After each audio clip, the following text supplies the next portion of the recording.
Hello and welcome students. Welcome to the in-depth learning classes. Today we'll start the second part of the tutorial of rational numbers. In our first part we have seen the introduction to the number systems. We have seen the different types of number systems such as natural numbers, whole numbers, integers, rational numbers, and so on. We have also seen the definition of rational numbers and why they are important in our day-to-day life. Students, if you have not seen the first part, I strongly recommend you to go and see the first part in order to have the in-depth understanding of the rational numbers. The link of the video is given in the description below. Now let us start the today's session. Today we'll start with a new topic called number line. Number line by definitions are simply the straight lines which are marked at regular interval along its length and in increasing order. So number lines are just the straight lines having numbers marked along its length and in increasing order. There are two types of number lines: horizontal number line and vertical number lines. Horizontal number line, as the name suggests, they are horizontal lines and you have this mark, the numbers are marked along its length and they are in increasing order from left to right. From left to right they are in increasing order. So leftmost number is the smallest number and the rightmost number is the largest number. So here you can say it is going up to infinite, and here it's starting from minus infinite. So minus infinite is the smallest number and plus infinite is the largest number. Similarly, we have vertical number lines which are vertical straight lines and having numbers marked over its length. The numbers are marked in such a way that they are increasing from bottom to top. As we move from bottom to top, the numbers are increasing. Hence, the number at the bottoms are smallest and the number at the top are largest. Students, horizontal number lines are more important as they are more frequently used. Vertical number lines are rarely used. So from here on we will more focus on horizontal number lines. Let us see how we can plot different number systems on number lines. Students, here we have all the different types of number systems: the natural numbers, whole numbers, integers, and rational numbers.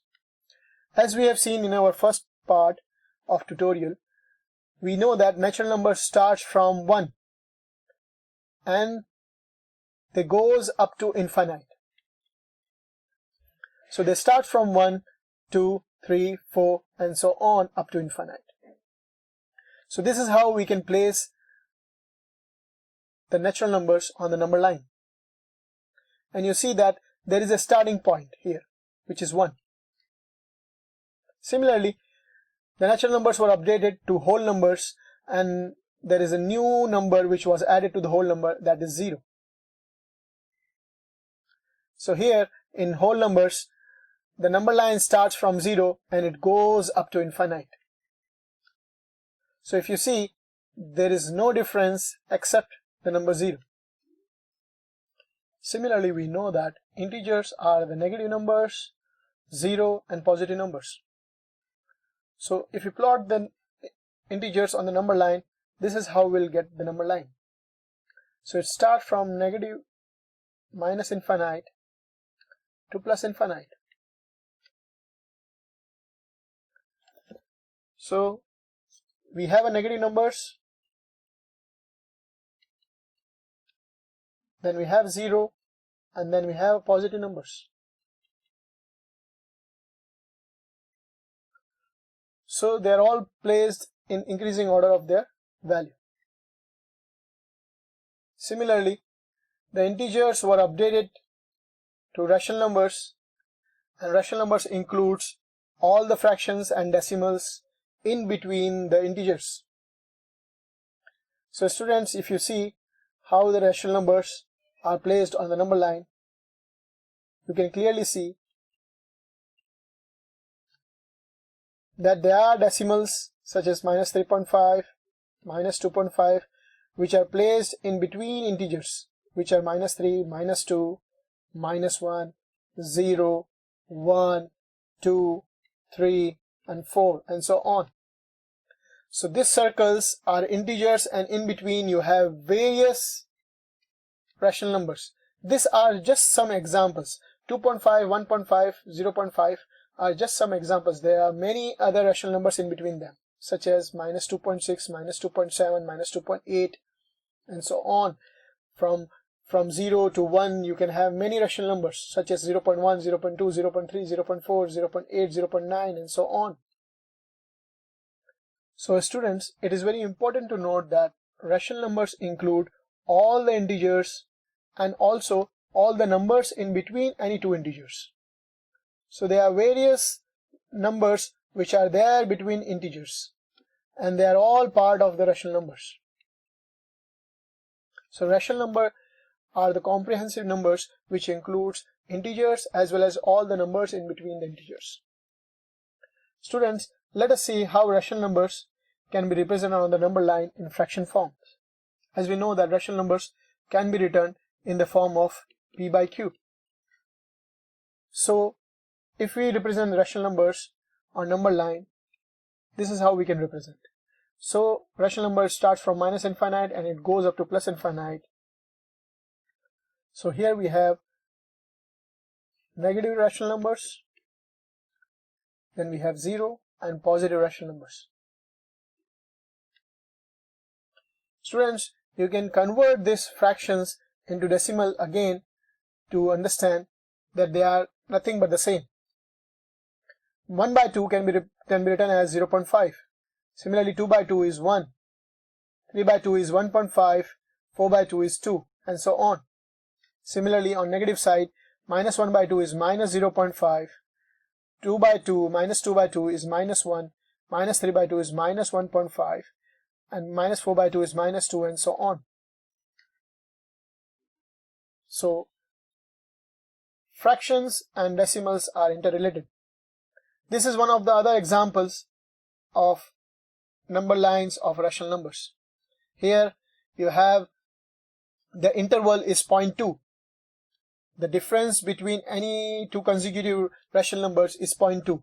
So you have 0 and then you have 0.2, 0.4, 0.6, and so on. And on negative side here you have -0.2, -0.4, and -0.6, and so on. The interval between any two rational numbers can vary depending on case to case. Students, now let us see what are the different properties of the rational numbers. It is very important to note that there are three important properties which are discussed in your textbook: closure properties, commutative properties, and associative properties. We will understand these properties one by one in detail. Students, before we go to the property, we need to understand that all these properties are followed by different number systems with respect to a particular mathematical operation. And what is mathematical operation? This addition, subtraction, multiplication, or division.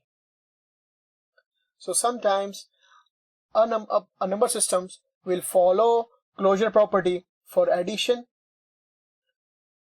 It may follow the closure property for multiplication, but it may not follow the closure property for subtraction or division. Sometimes a number system may follow commutative property for addition and multiplication or subtraction, but not for division. So each number systems will follow this property with respect to a particular mathematical operation. Let us see now in detail. The first property is closure property. The closure property says that if you take two numbers from any particular number systems, and when you add them or subtract them or multiply them or divide them, to check the result, whatever comes, if the result belongs to the same number systems or not. If the result belongs to the same number system, then those number system will be called as closed numbers, or that number system will follow the closure property. Let us take some example. So one by one we will take natural number, whole number, integer and rational numbers. So students, let us take any two natural numbers. For example, you have 2 and 4. Now let us carry out this 4 mathematical operation. As I have told you before, these properties are with respect to different mathematical operation. So let's take for first addition. So if I add these two natural numbers, 2 plus 4 gives me 6. So 6 is the result, which is 6. Is it a natural number? So yes, it is a natural number. You may take various other natural numbers and check. If you perform addition of those numbers and if the answer is again a natural number, then definitely the natural numbers follow closure property for addition. Hence, natural numbers follow closure property for addition. Let us subtract now the same number. If I subtract 2 minus 4, the answer is minus 2. So is the result minus 2 is a natural number? So no, it is not a natural number. Hence, if I take any two natural number, bigger or smaller, whatever it may be, and if I perform subtraction, do I get always natural number? No, that is not the case. Maybe if I do 4 minus 2, I may get 2. Yes, it is a natural number, but in this case it is not there. So we have to check for all possibilities. So in this case it is not a natural number. Hence, for subtraction, natural number does not follow the closure properties. Let us do multiplication now. So when you multiply 2 and 4, the answer is 8. Is 8 is again natural number? Yes, it is a natural number. You can take any other natural number and multiply and see the result will also be a natural number. So we can say that the natural numbers follow the closure property for multiplication. Let us do division now. So when you divide 2 divided by 4, you get 1 by 2, and 1 by 2 is not a natural number. Hence, we can say that natural number does not follow the closure property for division. So it does not follow for division. Let us take some example for whole numbers. In whole number natural numbers, there is a very slight difference of 0. So let us take one number as 0 and one number as, let's say, 7. If I add 0 and 7, so 0 plus 7 gives me 7, which is again a whole number. So yes. If I do subtraction now, 0 minus 7 is minus 7, and it is not a natural number. It is not a whole number. Similarly, if I do multiplication, 0 into 7 gives me 0, which is again a whole number. So yes, for multiplication I get a number which is again a whole number. If I do division, 0 divided by 7, I get 0. So in this case it is valid. If I take some another whole number, let's say 1 by 7, 1 divided by 7, it comes as 1 by 7. So it is not a whole number. So hence it does not follow the closure property. So similarly, I'll update here. For addition, yes, it follows. For subtraction, it does not follow. For multiplication, yes, it follows. And for division, it does not follow. Let us take now integers. Students, let us take any integers. You can take positive integers, you can take negative integers. Let us take one integer as minus 3 and another is 5. So now we'll see whether integer follow the closure property or not.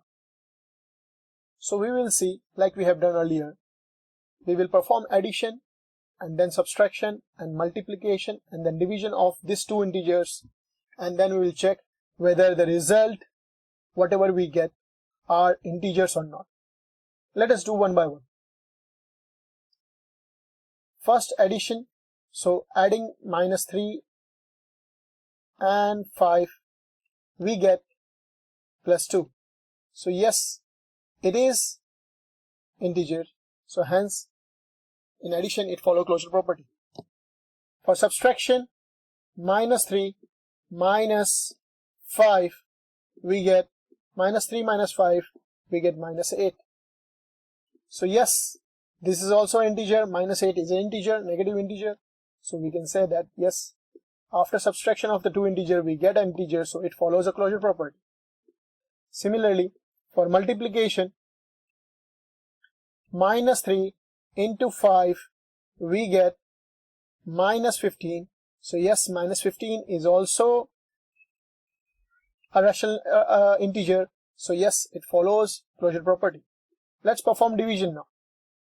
So -3 divided by 5 gives me -3 by 5.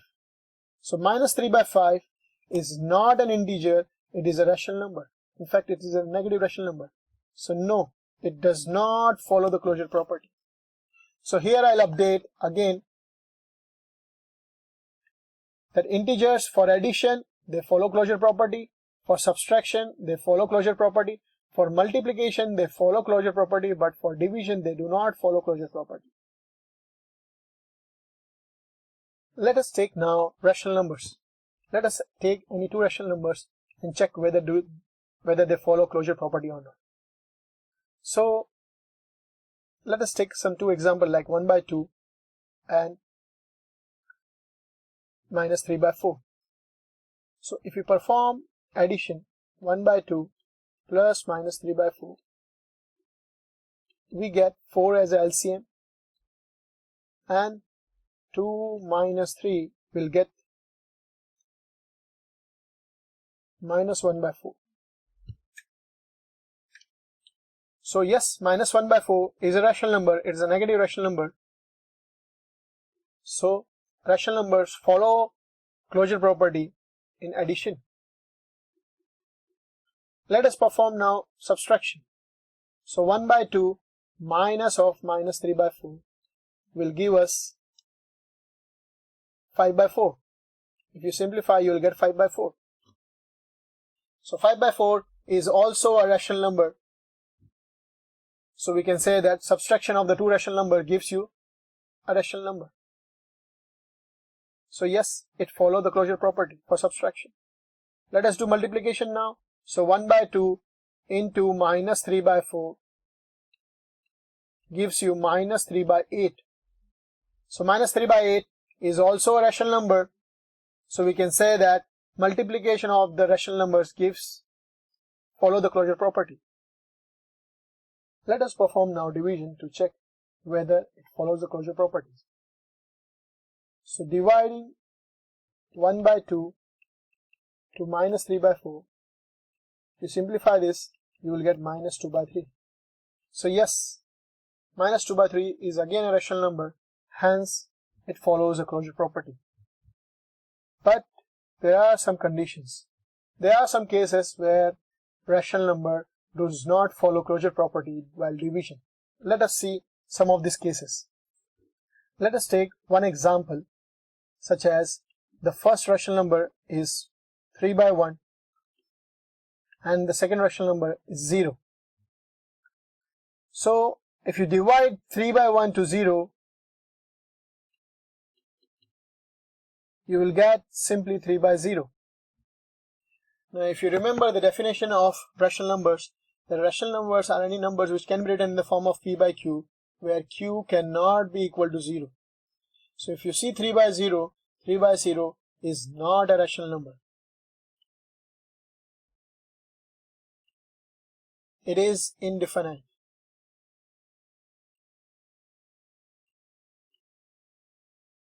Hence, rational number does not follow the closure property. for some cases. I hope you have now a clear understanding of closure properties for various number systems. In our next video, we will see the other two properties of the number systems, and we will see them in detail. Students, if you like this video, please give a thumbs up and share this video among your friends.